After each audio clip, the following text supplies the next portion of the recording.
Imagine a room in a luxury hotel in Chicago. The year is 1929. The silk sheets are imported. The suits are tailored. The cigar smoke hangs heavy in the air, smelling of money and power. In the center of it all sits a man who effectively owns the city. Judges, politicians, policemen, they are all on his payroll. He is the most recognized face in America, perhaps even more famous than the president. But look closer. This man is terrified. He locks the door every night. Not just one lock, but multiple heavy bolts. He keeps a revolver under his pillow, fully loaded. But the enemy he fears the most isn't holding a badge, and he isn't holding a Tommy gun. The enemy he fears is already inside the room. In fact, it's inside him. While the world sees Al Capone as the ultimate symbol of untouchable power, a biological time bomb is ticking silently in his bloodstream, slowly eating away at his mind. Welcome to the true story of Scarface.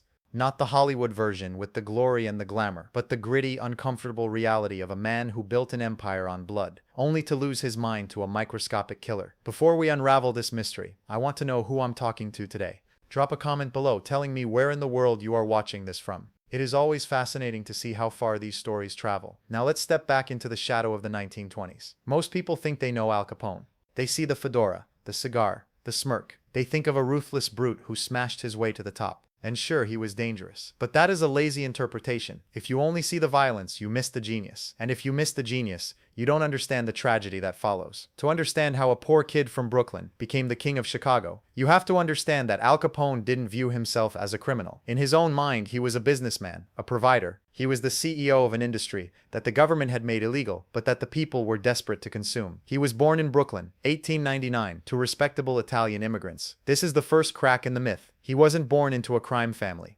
His father was a barber, a hard-working, honest man who believed in the American dream. But young Al saw something else. He saw that playing by the rules meant staying poor. He saw that the people with the real power were the ones who took what they wanted. He dropped out of school at 14. Why? Because he hit a female teacher in the face. That was the spark. The temper that would eventually rule an empire was already there. But on the streets of New York, violence wasn't enough. You needed a mentor. You needed someone to teach you how to channel that rage into profit. Enter Johnny Torrio. This name is crucial. Without Torrio, there is no Al Capone. Torrio wasn't a thug. He was a master strategist. He taught Capone the golden rule of organized crime. Don't make noise, make money. Torrio was calm, calculated, and corporate. He saw potential in the young brawler, but he knew Al was too hot-headed. He needed seasoning. It was during this time in New York that Capone got his famous nickname. He was working the door at a dive bar, and he made a crude comment to a woman. Her brother didn't take kindly to it. He slashed Capone across the face with a knife. 3 distinct scars. For the rest of his life, Capone would turn his left side away from cameras.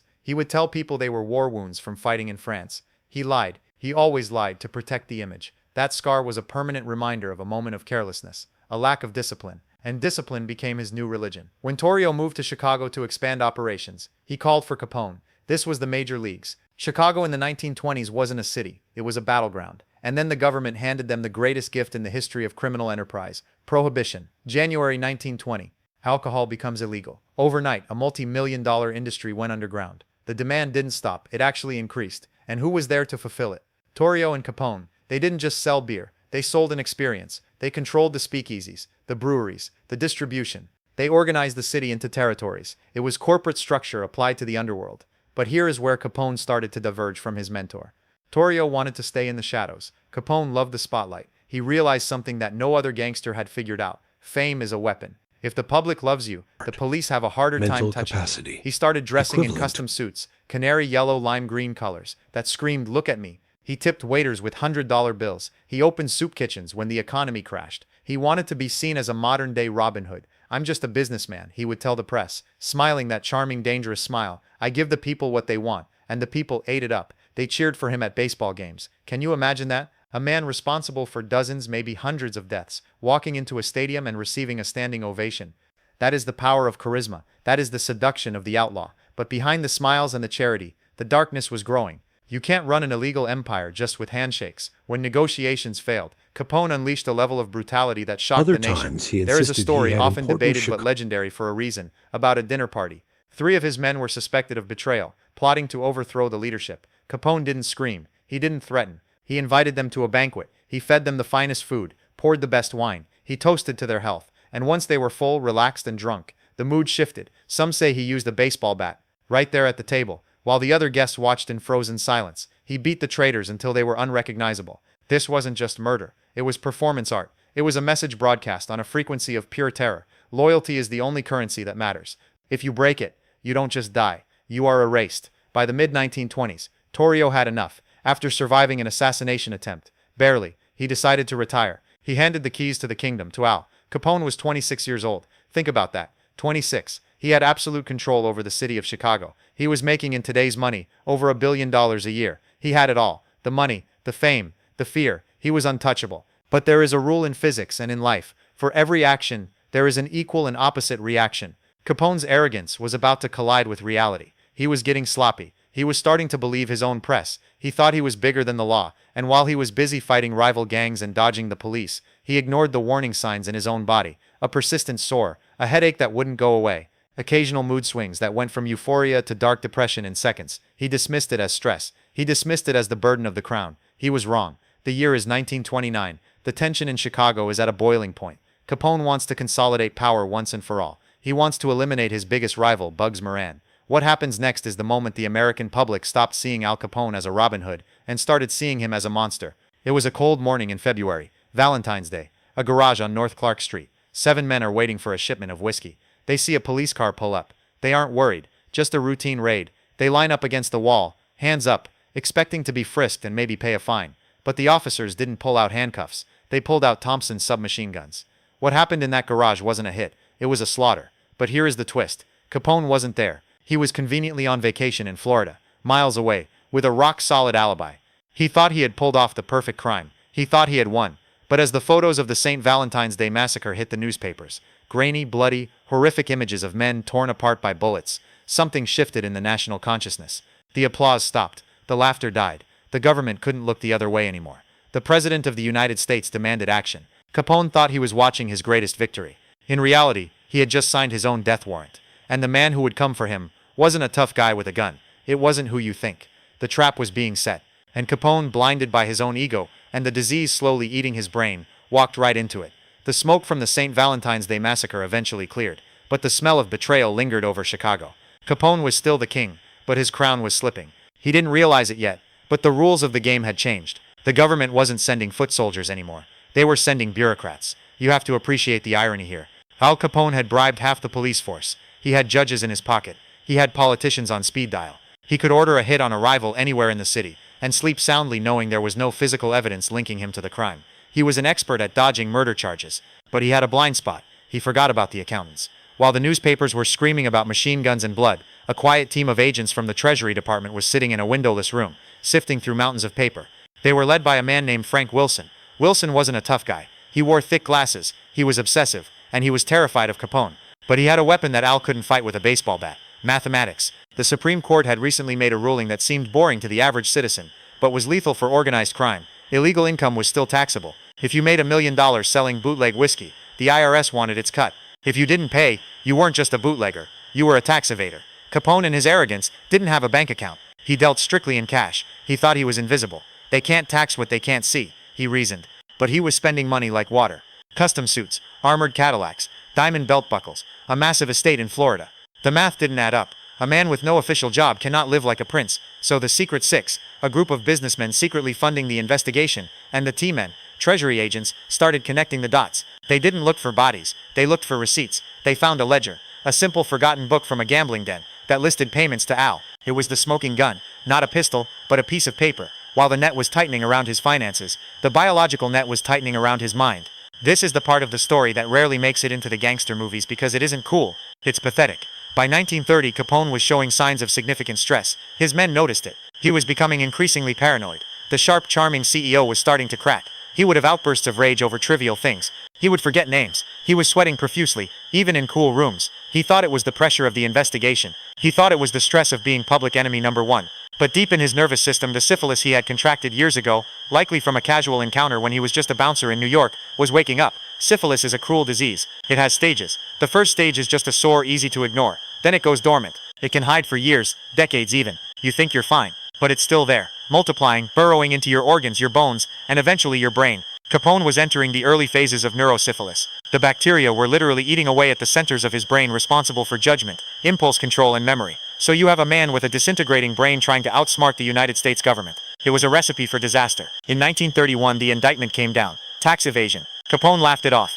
He actually told the press, they can't collect legal taxes from illegal money. He was confident. Why? Because he had an ace up his sleeve. The same ace he always used. Bribery. The trial of Al Capone was the media event of the century. People camped out overnight just to get a glimpse of him entering the courthouse. He arrived dressed to the nines, smiling, waving. He looked like a movie star arriving at a premiere, not a criminal facing prison. He was relaxed because his men had gotten to the jury pool. They had bribed and threatened the list of potential jurors. Capone knew the verdict before the trial even started. He was going to walk. He sat at the defense table, leaning back, cleaning his nails, looking bored. But the judge, James Wilkerson, knew who he was dealing with. Just moments before the trial began, the judge entered the courtroom. He looked at the jury box. He looked at Capone, and then he dropped the bomb. Bailiff, the judge said, switch the entire panel of jurors with the judge in the next courtroom. The color drained from Capone's face. In an instant, his bribed jury was gone. He was now facing 12 strangers, who hadn't been paid off. 12 average citizens who read the papers, who knew about the St. Valentine's Day massacre, and who were terrified of him. Capone's lawyer tried to object, but it was over. For the first time in his life, Al Capone wasn't in control. He had to sit there and listen, as the government laid out his life in numbers. They didn't talk about the murders. They talked about the money. They proved he was rich, and they proved he paid zero taxes. The verdict came back, guilty. Capone was stunned.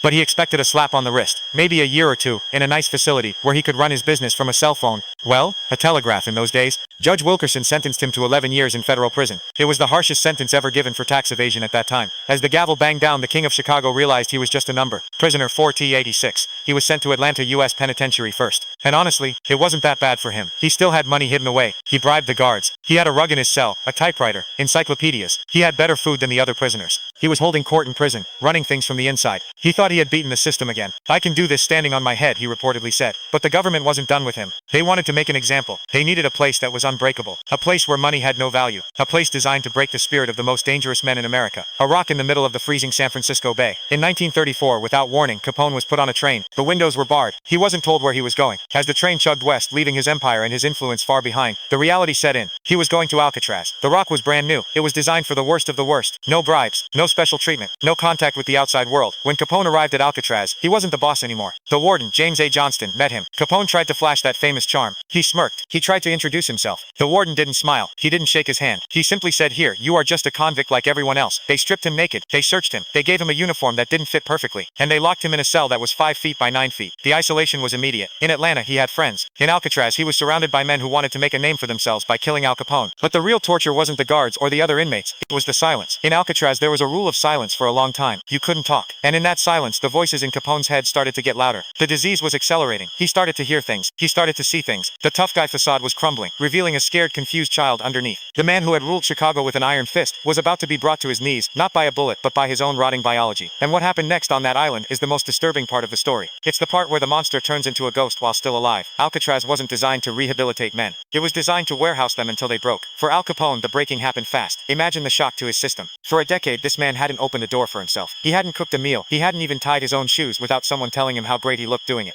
Now he was scrubbing floors. The guards didn't call him Al or Mr. Capone. They called him Wop with the mop. It was humiliating. It was calculated. They wanted to show the other inmates that the big bad wolf was just a janitor in a gray uniform. And it worked. In the movies, the gangster goes to prison and runs the yard. He snaps his fingers and people die. But in reality, Capone was bullied. It sounds absurd to say it out loud. The most dangerous man in America was being pushed around by two-bit bank robbers. Why? Because in Alcatraz, money didn't matter. Influence didn't matter. The only thing that mattered was physical strength and the willingness to use a shiv in the shower. And Capone was losing both. He was suffering from withdrawal, not just from alcohol and cocaine but from power. And as his influence faded, the sharks started circling. There is a documented incident that perfectly illustrates his fall. He was waiting in line for a haircut. A prisoner named James Lucas, a Texas bank robber, cut in front of him. In the old days, Lucas would have been found in a trunk the next morning. But here, Capone just stood there. He politely told Lucas to get back in line. Lucas turned around holding a pair of shears and sneered, "Yeah? You and who else, fat boy?" Capone did nothing. He stepped back. The King of Chicago backed down. The word spread through the cell block like wildfire. Capone is soft. Lucas eventually attacked Capone later in the shower room with a pair of scissors, stabbing him in the chest. Capone survived, but the mystique was dead. He wasn't the boss anymore. He was prey, but the external threats were nothing compared to the internal rot. By 1938, the syphilis had entered its tertiary stage. This is the endgame of the infection. The bacteria were now swarming his frontal lobes. The guards started noticing strange behavior. Capone would make his bed perfectly, smoothing out every wrinkle, and then immediately tear the sheets off and start over, again and again, for hours. He would sit in his cell and strum a banjo, singing the same song over and over, his voice cracking, tears streaming down his face. He wasn't singing to himself. He was singing to the ghosts. This is where where the story gets truly dark. Other inmates reported hearing Capone having full conversations in his cell at night, arguing, pleading, begging for forgiveness, but he was alone. He told the few people who would listen that he was being haunted by the spirit of James Clark. Clark was the brother-in-law of Bugs Moran, and one of the victims of the St. Valentine's Day Massacre.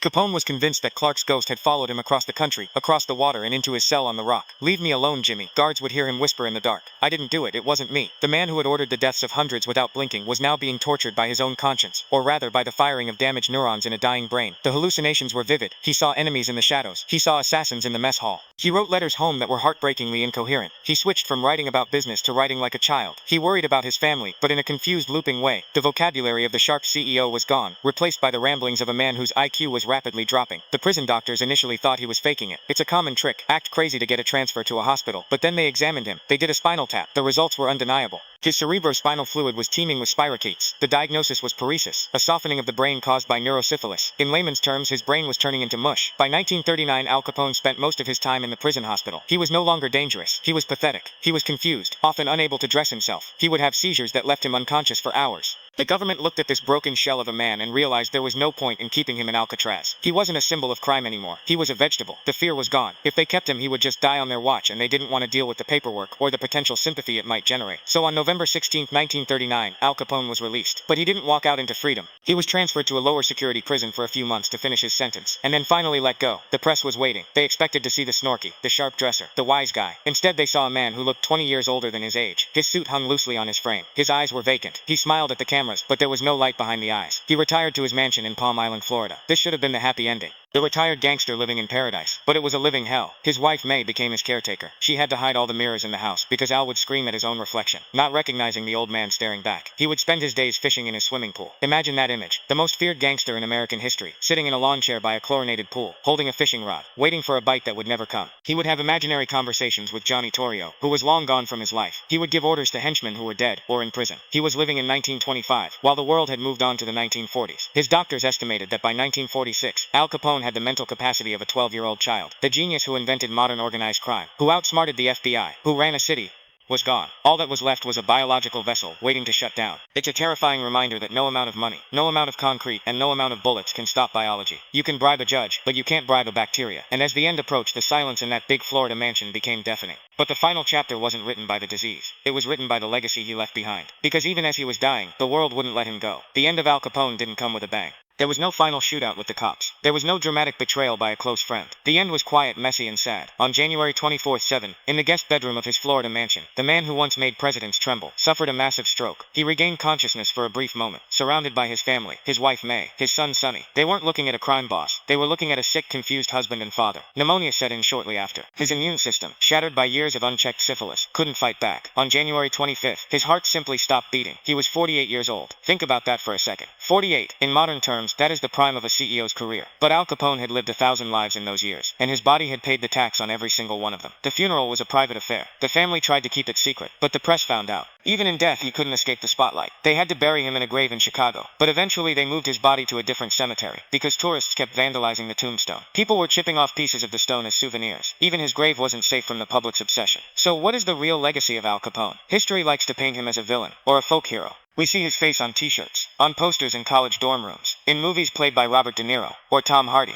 We romanticize the outlaw. We love the idea of the man who makes his own rules. But if you look at the arc of his life, from the scars in Brooklyn to the fishing rod in the empty pool in Florida, you don't see freedom. You see a man who was trapped from the very beginning. He was trapped by poverty, so he chose crime. He was trapped by his own ambition, so he escalated the violence. He was trapped by his fame, so he couldn't hide. And finally, he was trapped by his own biology. The irony of Al Capone is that he spent his entire life trying to accumulate power to ensure no one could ever hurt him. He wanted to be untouchable. And in the end, the thing that destroyed him was something he couldn't intimidate, couldn't bribe, and couldn't shoot. He died thinking he was a philanthropist. He died thinking people loved him. Maybe that was a mercy. Maybe the madness was the only thing that allowed him to sleep at night, protecting him from the reality of the pain he had caused. We tell this story not to glorify the gangster, but to deconstruct the man, to show that behind the fedora and the cigar smoke, there was just a terrified human being running a race he could never win. There is a lesson here for all of us. It's about the cost of success when you define it by the wrong metrics. Capone wanted the world, and he got it. But the price tag was his sanity, his freedom, and his life. The house always wins. And in the game of life, no one gets out alive. If you enjoyed this deep dive into the shadow of history, you know what to do. Hit that subscribe button. We are building a community here that values the truth over the myth. There are more stories hidden in the files, more secrets that haven't been told. I'll see you in the next one. Keep your eyes open.